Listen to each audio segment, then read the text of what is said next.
Hello दोस्तों, नमस्कार। आप सभी का स्वागत है आपके अपने यूट्यूब चैनल हॉरर शोकेस में। मेरा नाम निकेश है और मैं सिर्फ हॉरर कहानियां सुनाता हूँ। अगर आपके पास भी ऐसी डरावनी कहानियां हैं तो आप मुझे कमेंट करके बता सकते हैं या फिर फेसबुक, इंस्टा, व्हाट्सएप, टेलीग्राम पे भी बता सकते हैं। तो चलिए शुरू करते हैं आज की हॉरर स्टोरी को एक छोटे से इंट्रो के साथ।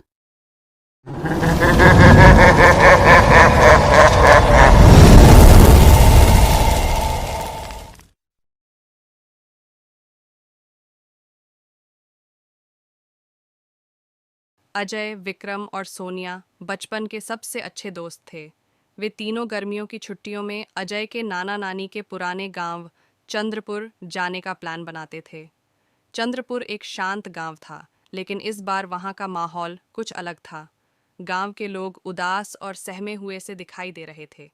पूछने पर पता चला कि पिछले कुछ दिनों से गांव में अजीब सी घटनाएं हो रही हैं। रात में अचानक चीखें सुनाई देती हैं और सुबह कुछ जानवरों के मरे हुए शव मिलते हैं। बच्चों का स्वभाव जिज्ञासु होता है। वे इन अफवाहों से रोमांचित हो उठे। रात को वे चुपके से घर से बाहर निकले और जंगल की तरफ चल पड़े। उनके मन में रोमांच का जुनून था, ये न सोचते हुए कि उन्हें खतरा भी हो सकता है।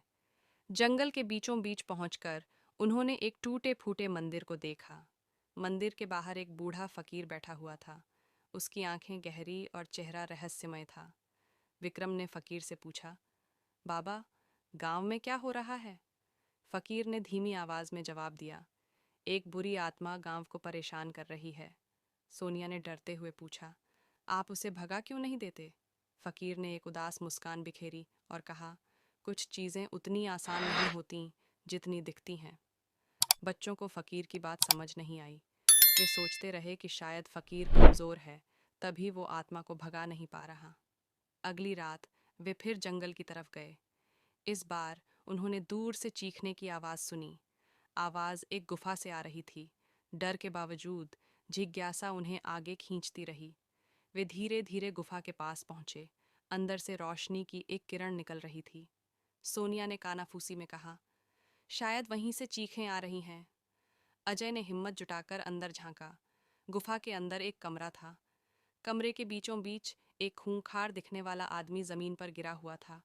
उसके शरीर पर खरोंच के निशान थे और उसकी आंखें डर से फैली हुई थीं। अचानक कमरे की दीवारों पर अजीब सी आकृतियां बनने लगीं। आकृतियां चीखने लगीं और धीरे धीरे एक भयानक आवाज में कहने लगीं, छोड़ो, मुझे छोड़ो। बच्चे सहम गए। वे समझ नहीं पाए कि ये क्या हो रहा है। इससे पहले कि वे कुछ समझ पाते, कमरे की छत से एक काला साया निकला और उस खूंखार आदमी के शरीर में घुस गया। आदमी चीख उठा और बेहोश हो गया। कमरे की दीवारों पर बनी आकृतियां गायब हो गईं और सब कुछ शांत हो गया। बच्चे डरे हुए वापस गांव भाग आए। अगले दिन उन्हें पता चला कि जंगल में पाया गया बेहोश आदमी वही था जो गांव में जानवरों को मार रहा था। अजय, विक्रम और सोनिया को एहसास हुआ कि गांव में कोई आत्मा नहीं थी। असली खतरा तो उस आदमी से था जो जानवरों को मारकर लोगों में डर फैला रहा था। वे समझ गए कि कभी कभी चीखें भूतों की नहीं, बल्कि किसी के अत्याचारों की होती हैं, और कभी कभी खामोशी ही सबसे भयानक सवाल पूछती है। वापस लौटने के बाद तीनों दोस्तों ने आपस में बात की। उन्हें गांव वालों को सच बताना चाहिए था, लेकिन उन्हें डर था कि कोई उनकी बात नहीं मानेगा। अचानक सोनिया को एक ख्याल आया। उसने बताया कि फकीर की आंखों में एक खास तरह का दुख था। शायद उस आदमी को कोई परेशानी थी, जिसके चलते वो ये सब कर रहा था। बच्चों ने फैसला किया कि वो फकीर से दोबारा मिलेंगे।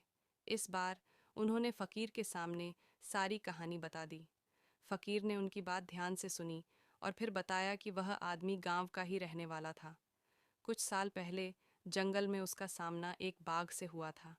बाघ ने उसे बुरी तरह से घायल कर दिया था। उस हमले के बाद से ही वह आदमी मानसिक रूप से परेशान हो गया था। गांव वालों ने उसे पागल समझकर उससे दूरियां बना लीं। अकेलेपन और गुस्से के कारण उसने जानवरों को मारना शुरू कर दिया। फकीर ने बच्चों को बताया कि वो उस आदमी की मदद करना चाहता था, लेकिन गांव वाले उसे दूर भगा देते थे। बच्चों को फकीर की बात सुनकर उस आदमी पर दया आ गई। उन्होंने गांव वालों को सारी सच्चाई बता दी। गांव वालों ने पहले तो यकीन नहीं किया, लेकिन जब बच्चों ने फकीर को बुलाकर उनसे बात करवाई तो उन्हें सच का पता चल गया। गांव वालों ने उस आदमी को पकड़ा नहीं, बल्कि उसकी मदद करने का फैसला किया। उसे इलाज करवाया गया और धीरे धीरे वो ठीक होने लगा। कुछ समय बाद गांव में फिर से शांति छा गई। इस घटना ने अजय, विक्रम और सोनिया को एक अहम सबक सिखाया। उन्होंने सीखा कि कभी-कभी डर या अफवाहों पर ध्यान देने के बजाय सच को जानने की कोशिश करनी चाहिए। इस कहानी का सबसे भयानक पहलू ये था कि चीखें किसी भूत की नहीं, बल्कि एक परेशान इंसान की थीं। और खामोशी, यानी गांव वालों की उस आदमी की मदद न करने की खामोशी, असली खतरे को और भी ज्यादा बढ़ा रही थी।